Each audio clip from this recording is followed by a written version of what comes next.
Everybody talks about Austin Ekeler, Alvin Kamara being the best PPR running backs. Aaron Jones should be in that conversation.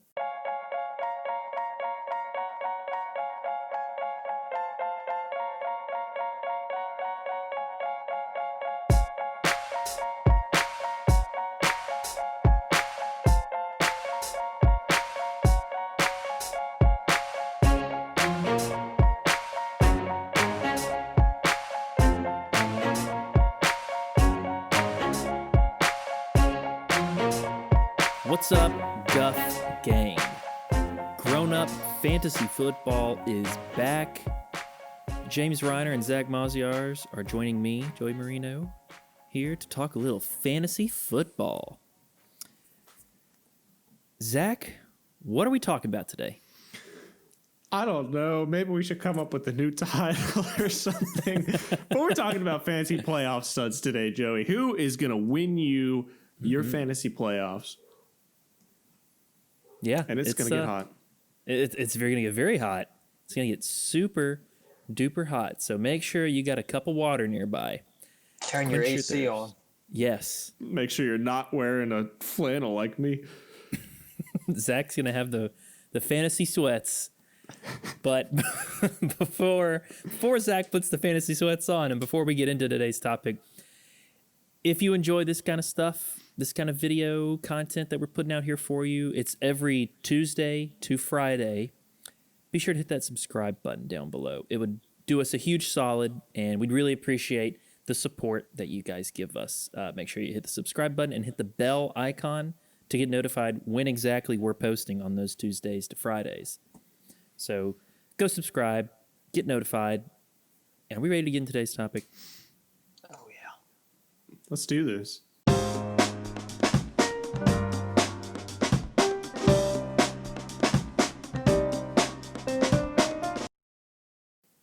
All right. Well, I guess I'll start us off with our number 5 fantasy playoff stud. We have Austin Ekeler, and I am so excited to bring him up because we have not had him the majority of the season. What we had seen from him with Justin Herbert in was phenomenal and everything we wanted to see. And this past week, it seems like he's picking right back up where he left off. He's huge on targets and receptions. This past week, he had an insane amount of receptions. He still gets the bulk of the carries on the ground, too. So last game, he had 14 carries, but he's actually averaging about 15 carries per game. So when healthy, 15 carries per game for him, plus getting the amount of receptions he gets, is just a fantasy nightmare. He has no floor, basically, because it's just all ceiling for him. Moving into schedule. He's anti-Lil Wayne. Yeah, he's anti-Lil Wayne. No floor No floors, all ceilings. There's windows and walls, but just no floor. All right, looking at his schedule, okay, the toughest game he has in the playoffs against the running back is Atlanta, okay? So schedule Atlanta, he has the Las Vegas Raiders, number 29th against the run, Denver, number 18, and Kansas City, number 20. So Atlanta is number 4 against the run. I feel like that number is a little skewed, but at the same time, they give up the 3rd most receiving touchdowns to running backs. So he's, like I'm saying, he's got no floor. There is no way any of these teams are able to stop him in both aspects of the game. He is going to come out on top in at least one aspect of the game, and majority of the time it's going to be receptions, which in half PPR and PPR formats, that is what we are looking for. I mean, I think he's going to be he's going to be Austin Ekeler. He's going to be Alvin Kamara type prototype for you in the playoffs right now. So what do y'all think? I'm thinking he's going to be amazing for you. It's good to have him back. Hopefully you made a trade for him, or someone might have dropped him because they didn't want to keep him on their team, but all hail Austin Ekeler. Yeah, he's a great player and needs to make a 4-time miss, and there's no reason to believe he won't be great for the rest of the fantasy playoffs. Yeah. It's good to have him back on the field, and yeah, he's good to have him back on the side of justice, Kyle. That's right.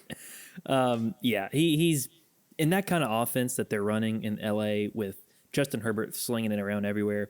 He's almost guaranteed to get you PPR points. So yeah, I agree. Great pick, Zach. I do what I can. I do what I can for you, the viewer. Hello. Oh my God! Don't touch them. All right. Well, that's it for me. Oh, it's my turn. Excuse me. I thought I was looking at the wrong sheet. Excuse me, everyone.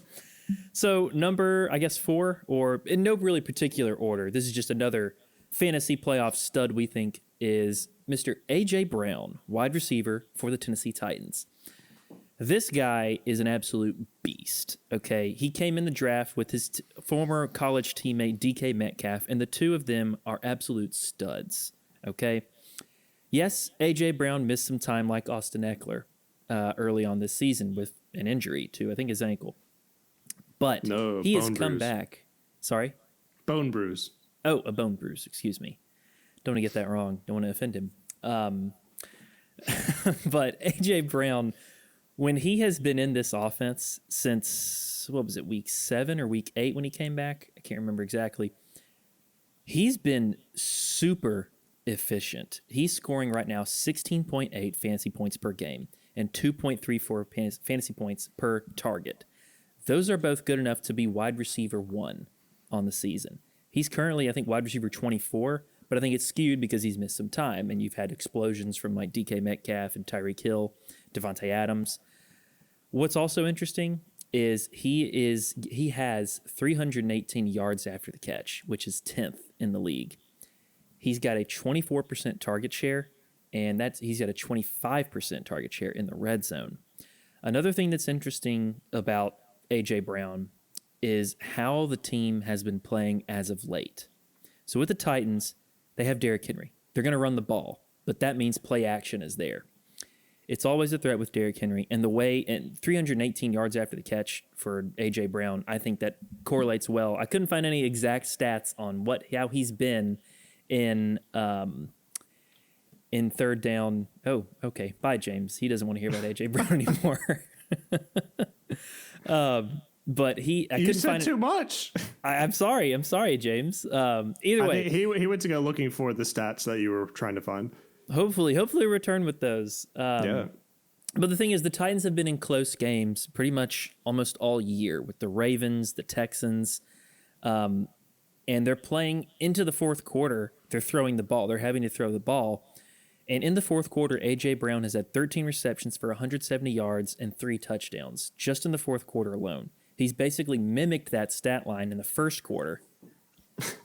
So there is a lot of goodness to have with A.J. Brown. To look real quick at his playoff schedule, it's pretty good. He's got Detroit in week 15 and Green Bay in week 16.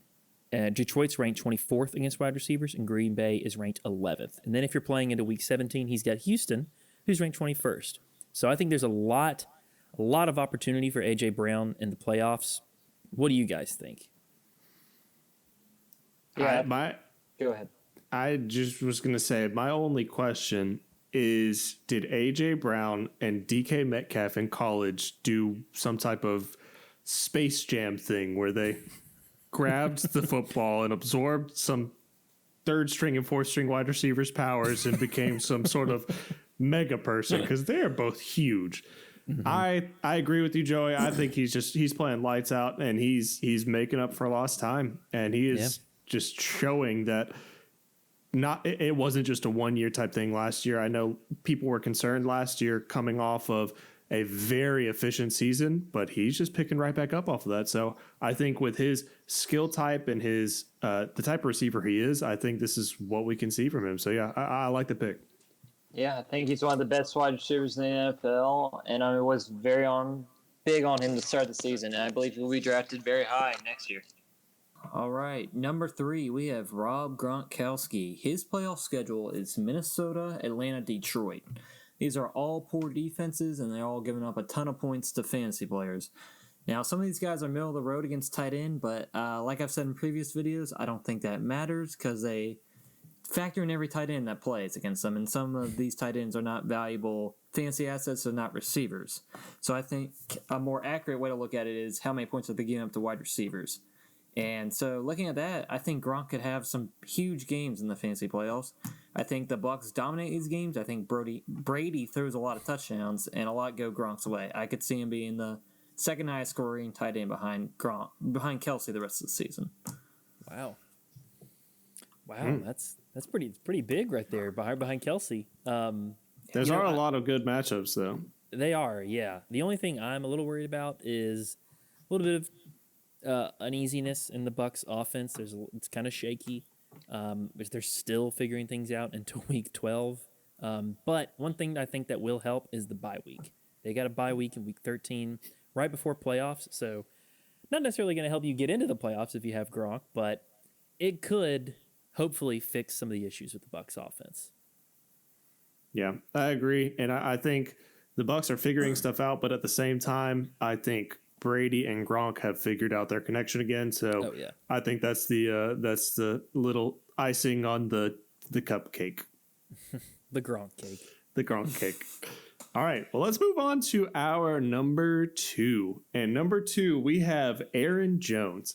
Now, this is a juicy schedule, fellas. He is currently the RB7, and we have seen some touchdown regression from last year. You know, there was no way he could get 19 touchdowns again. So he is definitely regressed in terms of the touchdowns, but his yards per carry, he's averaging 4.8 yards per carry, about 70 rush yards a game. He's getting receptions still too. And it's the Packers. Like, he's got Aaron Rodgers leading the helm. He's on a high-powered offense. So I think just with his talent and with the schedule that I'm about to give you guys, I think we could see last year's Aaron Jones having 40-point games sometimes for you in the playoffs. But let's look at the schedules. He has got Detroit in week 14, number 32 against the run, dead last. He's got Carolina, number 27 against the run. Tennessee in week 16, number 26 against the run. And then if you play a week 17 championship, Chicago, number 9 against the run. But he actually had, I think, like 5.4 yards per carry this past game against them. He only had 10 points, but his efficiency was phenomenal. So what do y'all think? I'm thinking he's could have a lights out playoff. Yeah, I think he's got a great schedule lined up, and he's everybody talks about Austin Ekeler, Alvin Kamara being the best PPR running backs. Aaron Jones should be in that conversation. He is like right up there with him. He has running back one numbers for receptions, receiving yards, and total touchdowns. I mean, he's been lighting it up. I think he has terrific opportunity to lead you through the playoffs into the promised land. Great schedule, key player in this offense. Definitely has the potential to explode in the fantasy playoffs, for sure. Mm-hmm. All right, James, why don't you wrap it up for us? Yeah. Who do we have at number 1? We have Aaron. Oh, gosh. Freaking Rodgers. Baby. What? That was in the studio? Is that That's even in yours? the studio. But no, he's got same matchup we just listed for Aaron Jones. Detroit, Carolina, Tennessee, all poor defenses against the pass, all giving up a lot of points to the quarterback position. A-Rod looks unstoppable right now. He's only been shut down once this year against the Bucks. Other than that, he's been 20-point games all over the place. I don't see him slowing down the fantasy playoffs. I don't think any of these teams have the ability to stop them, even if they wanted to. Rodgers would be a league winner, in my opinion. Yeah. I have to agree, and not just because I'm a Packers fan, but I think Rodgers was a phenomenal value. We've said it all season long and before the season in your drafts that Rodgers is going to return back to that Rodgers form. It just took a little bit to get acclimated in the LaFleur offense. But, looking at all these schedules, too, I think something that helps him out is Aaron Jones having such a good running back schedule that it opens up the passing that much more for him. You know, if Aaron Jones is finding huge holes on the ground, then defenses aren't going to know what side of the ball to key in on. Do they key in on the run? Do they key in on the pass? And it'll just make it that much more potent for Aaron Rodgers to just go off and continue not cooking, but I don't know what other thing we could say. Sewing. He sews in the playoffs. Aaron Rodgers, the seamstress. Yes. The only thing I'll add is he could have huge games against all three of these teams, Detroit, Carolina, and Tennessee, and even Chicago if you're playing Week 17. I think that, Detroit and Carolina could be blowouts, so you could get the huge explosion of points early. And then Tennessee could be – they're a better team than obviously the other teams here in their schedule, so there could be a little more of a dogfight and, maybe more Aaron Jones in that game. I don't know, but he's got a fantastic schedule. As an Aaron Rodgers owner, I am so thrilled to have him on my team. And another honorable mention, we'll talk about Derrick Henry. Could have been on this list, but we actually already talked about Derrick Henry in a previous video if you want to check that out. And his upcoming playoff schedule, maybe one of the best we've seen of all time. He has the potential to destroy anyone in his matchups. But I think that's going to do it for today's episode. To recap our top 5 fantasy playoff studs for this year: Austin Ekeler, running back for the Chargers; Aaron Jones, A.J. Brown, wide receiver for the Titans; Rob Gronkowski, tight end for the Tampa Bay Bucks; Aaron Jones, running back for the Green Bay Packers; and Aaron Rodgers, quarterback for the Packers. So who do you think is going to explode in the playoffs? Who are you anticipating to bring you to the promised land this year? Put them in the comments. Put them down below. We'll check it out. I'm sure we'll probably agree. But hey, leave a comment, leave a like, go subscribe, go grow up, and go get guffed.